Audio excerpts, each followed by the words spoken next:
अस्सलाम वालेकुम। तो चलें आज हम बनाएंगे ब्राउनीज़, वो भी बहुत मज़े की। आधे घंटे के अंदर तैयार हो जाती है। तो चलें स्टार्ट करते हैं। एक मैंने पैन लिया है, उसके अंदर उसको हीट पे आपने और फ्लेम ऑन करना है, और उसके अंदर जो मैंने बटर ऐड किया है 2/3 कप। डिस्क्रिप्शन बॉक्स में मैं सारी क्वांटिटी इसके अंदर लिख दूंगी।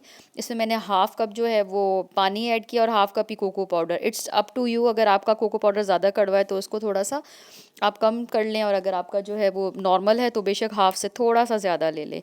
बस इसका पर्पज़ ये है कि इसको चीज़ों को मिक्स करना है, बटर को जो है वो रूम टेम्परेचर पे लाना है, और ये चीज़ें जो है वो यकजा करनी है बस। देखिए मैंने फ्लेम भी ऑफ़ कर दी है, और ये सब चीज़ें जो है मिक्स हो गई, और मैंने पैन को चूल्हे से हटा के साइड पे कर दिया ताकि ये रूम टेम्परेचर पे आ जाए। अब दूसरे बर्तन में मैंने लिए हैं 2 अंडे। इनको जो है वो मैं बीट करूँगी सिंपल विस्कर की मदद से, या सिंपल आप जो है वो कांटे फोर्क की मदद से भी इसको कर सकते हैं। इसी के अंदर मैं ऐड करूँगी चीनी। 1 कप जो है वो मैंने चीनी ली है, और इसी को भी मैं जो वो मिक्स करूँगी। और वनीला एसेंस, एसेंस तो आपको पता ही है कि ये सिर्फ जो है वो उसकी फ्रेगनेंस के लिए होता है, अंडों की स्मेल को मारने के लिए होता है बस ये।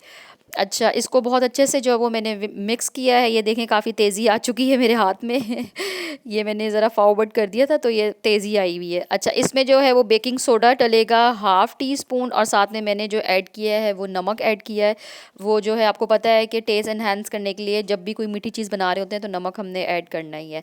अब ये जो मिक्सचर हमने बना के रखा था, ये मैंने इस बैटर में जो वो मिक्स कर दिया है। आपने ध्यान रखना है कि ये इसमें से धुएँ ना निकल रहा हो, बिल्कुल चूल्हे का इसके अंदर नहीं डालना, वरना जो है वो अंडे पक जाएंगे। इसको अच्छे से मिक्स करें।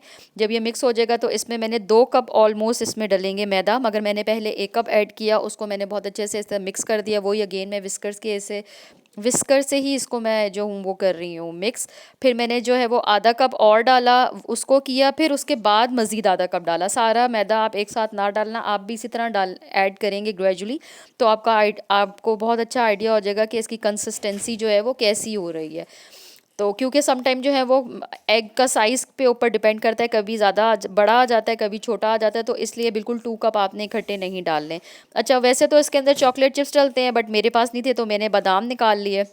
उसको मैंने बस हाथ से ही मोटा मोटा क्रश कर लिया, और वो मैंने इसके अंदर मिक्स कर दिया। साइड पे देखें मैंने कुछ बादाम ऐसे भी रखे हैं, वो मैं ऊपर से इसके ऊपर जो है वो टॉपिंग कर दूंगी इसकी। अगर आपके पास चॉकलेट चिप है तो बेशक आप चॉकलेट चिप इसके ऊपर ऐड करें। ये मैंने जो है वो बेकिंग ट्रे की जो है वो ट्रे, उसको मैंने ग्रीस किया है, और उसके ऊपर मैंने जो है ये सारा बैटर जो है वो डाल दिया है। ओवन को मैंने ऑलरेडी ही प्री हीट पे लगा दिया था, और बादाम को मैंने इस पर डेकोरेट किया है, और जस्ट मैं इसको अब सिंपल ओवन में बेक करने के लिए रख दूंगी। जितने में मैंने प्रिपरेशन की थी डो बनाने की, ये इसकी ब्राउनीज़ की, इतने में मैंने साथ में ऑन कर दिया था। बस 10 मिनट्स भी नहीं लगे थे, प्री हीट हो गया था। 170 डिग्री पे मैंने इसको 35 मिनट के लिए बेकिंग के लिए रख दिया था, और ऑलमोस्ट 15 मिनट्स के बाद मैं आई थी इसकी साइड चेंज करने। जब भी ब्राउनीज़ या केक या इस तरह की कोई चीज़ बेक कर रही हूँ तो उसकी साइड ज़रूर जो है वो चेंज करनी होती है। दूसरी तरफ मैंने इसकी साइड की, और अगेन मैं इसको जो हूँ वो बंद करके चली गई थी। और अभी पूरे 35 मिनट एग्जैक्ट नहीं हुए थे, 32 मिनट्स ही हुए थे, तो मैंने कहा मैं इसको चेक कर लेती हूँ। जब मैंने इसके अंदर फोक से मैंने इसको चेक किया, या किसी आप मैच स्टिक से या फिर टूथपिक से आप चेक करें, तो देखें ये बिल्कुल भी कांटे पे ये नहीं लगा हुआ आया था। और फिर मैंने इसको हाथ से भी प्रेस करके निकाल दिया था। जब काउंटर पे रखा तो मैंने हाथ से भी प्रेस किया, तो ये बहुत अच्छा सॉफ्ट सा हुआ था। फिर मैंने 20 मिनट के लिए इसको छोड़ दिया था, और ताकि ये जो है वो रूम टेम्परेचर पे आ जाए। उसके बाद मैंने इसके स्लाइसेस कर दिए थे।